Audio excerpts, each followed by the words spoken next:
Pag-usapan natin about sa Settlepal kasi base sa platform na ito, kiniklaim ng Settlepal na ito raw ay isang AI-powered crypto arbitrage bot kung saan nag-i-scan ang platform ng multiple exchanges. Pwede ka mag-invest dito ng minimum $50 para makapagsimula ng arbitrage trading dito sa loob ng platform. So maliban sa claim ng AI-powered crypto arbitrage, kiniklaim din ng platform na ito na lahat ng trade ay on-chain. Ibig sabihin, pwede mong i-verify lahat ng trade na nandito na ginagawa sa loob ng platform. Pero, ano nga ba ang totoo sa likod ng mga claim na ito? Pag-usapan natin yan.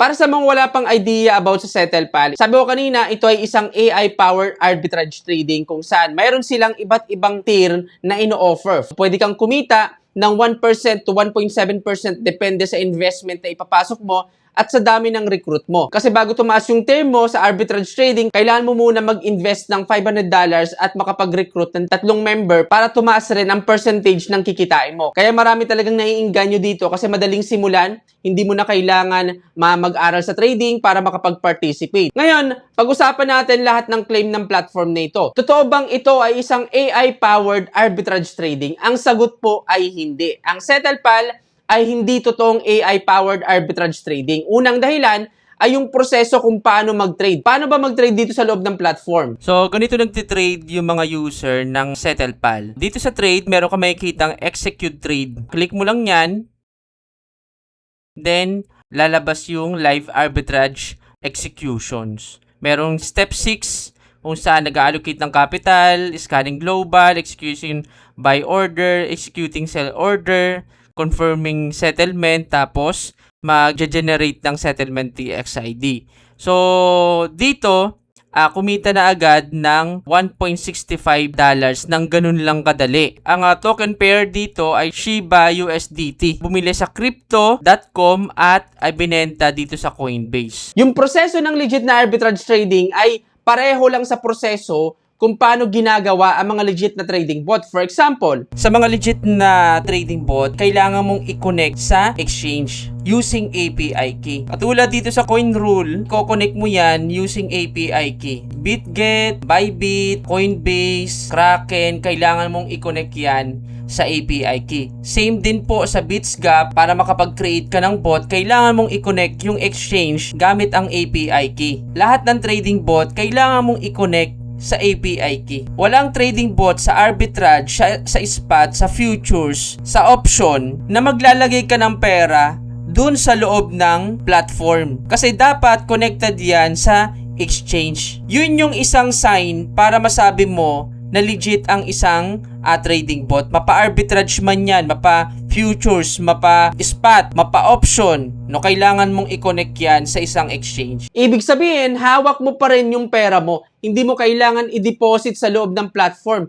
Yun ang tunay na arbitrage trading bot. Sa arbitrage trading kasi, mayroon yan dalawang uri. Yung tinatawag na market arbitrage at yung exchange arbitrage. Ano yung pagkakaiba nito? Sa market arbitrage, isang exchange lang ang ginagamit. Ang proseso kasi ng isang legit na market arbitrage, example, ang pera mo ay nasa USDT, okay? Bibili ka ng Bitcoin sa mababang halaga gamit ang USDT at ibebenta mo sa USDC. Pero automatic nang nangyayari yon kapag gumagamit ka ng trading bot. Isa pang example, bibili ka ng BNB gamit ang ADA at ibebenta mo using Tron. Ganun nag-work yung market arbitrage. Ang exchange arbitrage, differences naman ng isang coin sa dalawang exchange. Example, bibili ka ng Bitcoin gamit ang USDT sa Binance at ibebenta mo ang Bitcoin sa OKX. Kailangan meron kang pondo sa dalawang account mo, sa OKX at sa Binance. Kasi vice versa yung bumibili at nagbebenta sa dalawang exchange. Ngayon, base sa paliwanag ng Settlepal, hindi ito pumasok sa kahit anong legit na arbitrage. Bakit? Kasi yung proseso sa loob ng Settlepal ay saliwa sa tunay na proseso ng isang legit na arbitrage trading.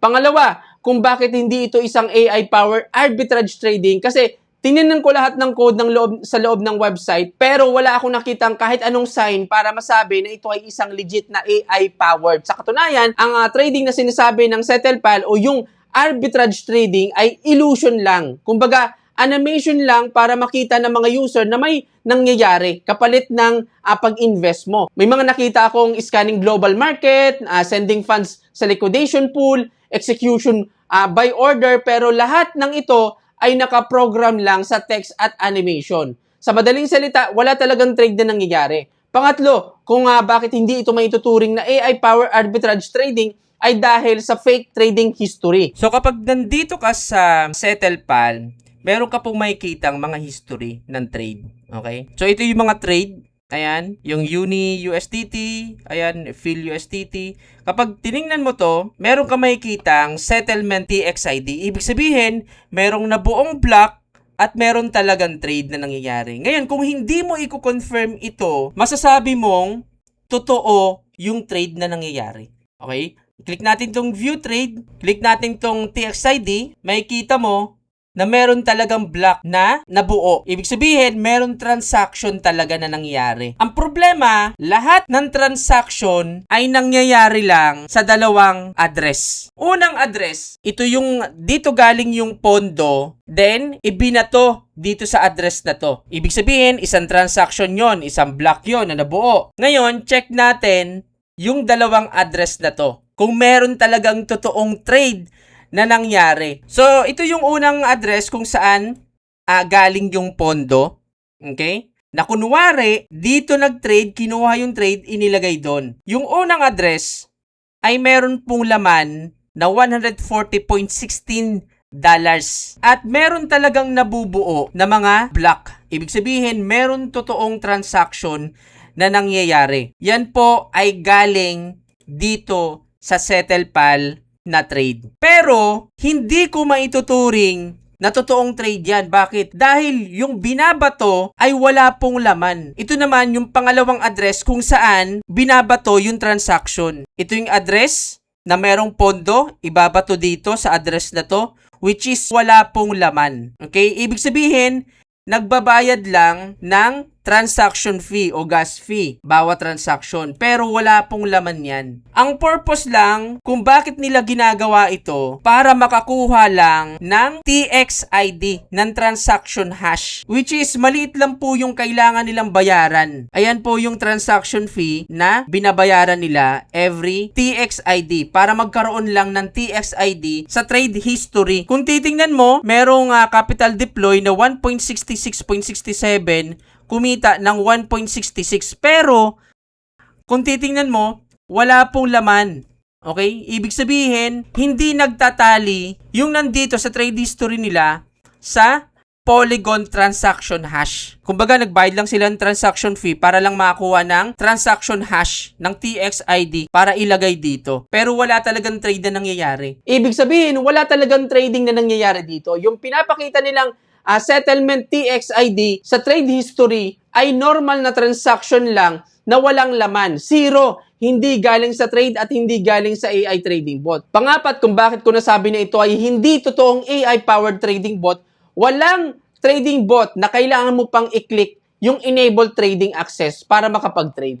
Ang isang legit na trading bot, kapag connected mo na yan sa exchange, na-activate mo na yung pair o symbol na gusto mong i-trade, magte-trade na yan ng 24/7. Hindi mo na kailangan i-click yung enable trading access para lang makapagsimula ng trade. At hindi mo kailangan i-click yun araw-araw kasi hindi po ganun nag-work yung totoong trading bot. Totoong trading bot kasi kapag nakapag-activate ka na ng symbol o pair, hindi mo na kailangan i-click araw-araw dahil automatic na magte-trade yung trading bot para sa'yo. So, ang gagawin mo na lang, i-check mo na lang kung panalo o talo, pero automatic na po yung magte-trade. Itong ganitong klase ng proseso ay isang sign ng tax fraud na nakatago sa trading. Panglima, ang SettlePal ay nag-o-offer ng AI-powered arbitrage trading pero kailangan mong mag-deposit sa kanila kahit hindi naman sila exchange. Ito po ay isang sign ng Ponzi scheme. Bakit? Lahat ng AI-powered arbitrage trading ay isang tool lang. Kailangan mo pa rin i-connect yan sa mga exchange kasi sila yung nakakonect sa live market. Ang isang tool, katulad ng trading bot, ay hindi dapat humahawak ng pondo ng isang user. Kasi kung humahawak ng pondo, sila yung magte-trade, hindi yan trading bot, kundi isa yung high yield investment scheme. Which is ito yung nakikita ko dito sa loob ng SettlePal. Bakit? Kasi ito ang proseso nila, isang high yield investment scheme na isang sign ng isang Ponzi scheme na nakatago sa trading bot. Itong mga rank na ito ay isang sign ng Ponzi scheme. Walang legit na arbitrage trading bot na nakadepende ang percentage ng kita mo sa deposit at recruit mo. Ang gumagawa lang ng ganito ay mga Ponzi scheme. Ngayon, kung hindi totoo ang trading, wala talagang trading sa mga history, bakit kumikita ang mga user? Simple lang. Lahat ng kinikita ng bawat user sa tinatawag nilang arbitrage trading bot ay galing lang sa deposit ng mga bagong recruit. Yung kinikita nila sa referral, yung kinikita nila sa bonus, lahat ng commission, yung pagkakitaan dito ay kinukuha lang sa deposit ng mga bagong recruit. So wala naman talagang trading bot dito. Walang trading na nangyayari. Lahat yan, illusion lang. Yung referral, nakakatulong sa pagpapatagal ng buhay ng platform, idagdag mo pa dyan yung mga reward kasi the more na maraming pumapasok at magde-deposit dito sa loob ng platform, kumbaga, mas malaki yung papasok na pera kaysa sa mga mag-withdraw, mas tatagal at mas hahaba pa yung buhay nito. Kumbaga, umiikot lang yan. Yes, kikita ka talaga dito, pero panandalian lang yan dahil ang profit ng bawat isa ay kukunin lang sa deposit ng mga bagong recruit. Ngayon, kung ang tanong mo, totoo ba ang lahat ng claim ng platform nito? Ang sagot po ay hindi. Ang claim ng SettlePal ay isang AI-powered arbitrage trading ay hindi po totoo. Walang AI, walang arbitrage trading na nangyayari, walang trading bot, lahat ng yan ay fake lang. Pampaganda lang yan sa pandinig ng mga tao na wala pang idea dito. Kunwari, high-tech sila, pero totoo, wala naman talaga. Isa pang tanong, totoo ba na on-chain ang trading history? Ang sagot po ay hindi. Walang nangyayaring trading. Ang transaction na pinapakita nila ay isang normal na transaction lang sa dalawang address pero walang halaga o zero value yung binabato doon sa isang address dahil ang purpose lang nun ay makakuha ng transaction ID. Panlin lang sa mga taong walang idea sa totoong trading. So ang review natin dito, ang SettlePal ay isang fake na AI-powered arbitrage trading at isa lang Ponzi scheme na nakatago sa trading bot. Ang SettlePal ay hindi legit at ito ay maglalaho na parang bula sa mga susunod na araw. Ngayon, kung ikaw naman yung tatanungin ko, ano yung masasabi mo sa platform nito? So comment mo sa baba ng video nito. So dito nagtatapos ang topic natin ngayon. Hanggang sa muli, I'm Neil Yanto. Bye-bye!